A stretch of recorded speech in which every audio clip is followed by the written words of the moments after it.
Salut les Saiyans, j'espère que vous allez bien. Aujourd'hui on se retrouve dans une toute nouvelle vidéo où on va citer les différents types de libération de potentiel. Avant ça, n'hésitez pas à liker et à vous abonner, ça fait super plaisir. Et sur ce, on passe directement à la vidéo.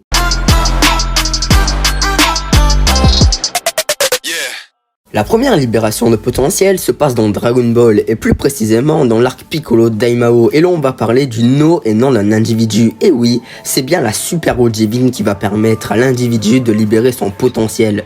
Elle a été créée par le Tout-Puissant, même Maître Karin ayant essayé de boire cette eau a été obligé de la recracher pour sa survie. Car oui, cette eau nous permet de libérer notre potentiel, mais elle agit aussi comme un poison extrêmement puissant, ce qui explique pourquoi Maître Karin a été dans l'obligation de la recracher. Mais comme si les risques n'étaient pas assez dangereux, elle se trouve dans un endroit terriblement dangereux dont 15 personnes ont essayé de s'y introduire mais sans succès.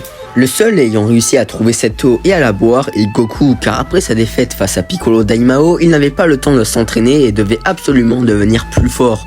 Goku a résisté à ce poison et on peut dire que sa libération de son potentiel était incroyable. Je vous rappelle que quelques instants plus tôt, il s'était fait battre par Piccolo vieux. Après, il a été en capacité de battre Piccolo jeune, mais bon, pour pouvoir se faire libérer son potentiel, ça reste extrêmement dangereux, sachant que par la suite, vous verrez qu'il existe des libérations de potentiel bien plus puissantes et beaucoup moins dangereux. La toute première libération de potentiel aperçue dans Dragon Ball Z est dans l'arc Namek. Cette libération de potentiel est effectuée par le doyen. Pour ce faire, c'est très simple. Le doyen doit premièrement être sûr que la personne est une bonne personne. Une fois qu'il a reconnu les bonnes énergies de la personne, il peut commencer. Le doyen pose sa main sur la tête de l'individu et ainsi, le potentiel de la personne se retrouvera libéré. Il est très facile d'exercer cette libération de potentiel. Elle n'inflige aucun dégât au doyen et elle est très rapide. On a vu le doyen libérer le potentiel à Krillin, où il a mis sa main sur son crâne chauve, ce qui lui a donné un gros boost de puissance. Sa force était de 1800 unités et après la libération de son potentiel, sa puissance est passée à 13 000 unités. J'ai fait le calcul et il est devenu 7 fois plus fort et franchement c'est incroyable. Grâce à ce boost de puissance, Krillin a pu combattre Guldo mais aussi tenir tête à Ginyu dans le corps de Goku avec l'aide de Gohan. Puis passons à la deuxième libération de potentiel effectuée par le doyen, celle de Gohan. Avant sa libération de potentiel, sa force était à peu près de 1800 unités, égale avec celle de Krillin. Et après sa libération de son potentiel, sa force s'élève à plus de 14 000 unités. Encore un boost de puissance extraordinaire, ce qui lui a permis de combattre Guldo et aussi Ginyu dans le corps de Goku. Puis par la suite, pendant son combat face à Freezer, par de gros coups de colère, il a été capable d'infliger des petits dégâts à Freezer. Mais qui dit qu'il aurait réussi sans la libération de son potentiel? Donc pour résumer, la libération de potentiel du doyen est extrêmement courte à faire, elle est sans danger et sans conséquences. Et elle donne un boost extraordinaire à l'individu. J'ai beau chercher, mais je ne trouve pas de point faible à cette libération de potentiel. Dites-moi votre avis en commentaire. Mais maintenant, passons à la prochaine libération de potentiel. La libération du vieux Kaio est à première vue beaucoup plus complexe que celle du doyen. Le vieux Kaio doit rester des heures à exercer un rituel pour libérer le potentiel de l'individu. Mais cela prend des heures et elle demande une concentration extrême au vieux Kaio, mais aussi à la personne qui se fait libérer son potentiel. La personne doit rester immobile et très calme. Donc, en termes d'efficacité, on ne peut que flatter la libération de potentiel du doyen.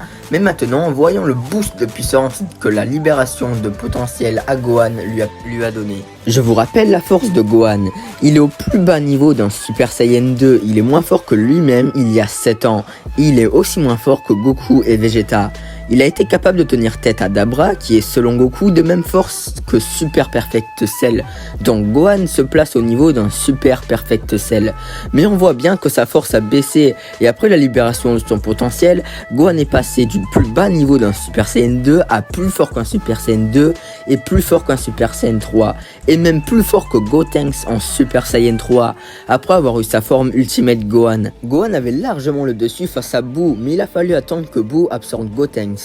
Ce qu'on peut retenir de cette libération de potentiel, c'est que c'est vrai, elle est très lente, mais elle est sans danger, et franchement, ça vaut le coup d'attendre des heures pour avoir une telle puissance. Et pour terminer, la libération de potentiel la plus récente est celle de Shenron.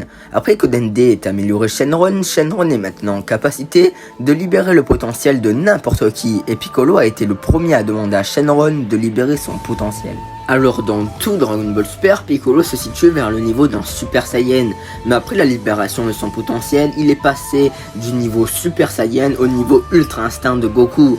Alors on n'est pas sûr encore, mais ce sont les paroles de Akira Toriyama. Mais imaginez une seconde le boost de puissance que Piccolo a eu, il est passé de niveau Super Saiyan à Ultra Instinct, mais c'est démentiel.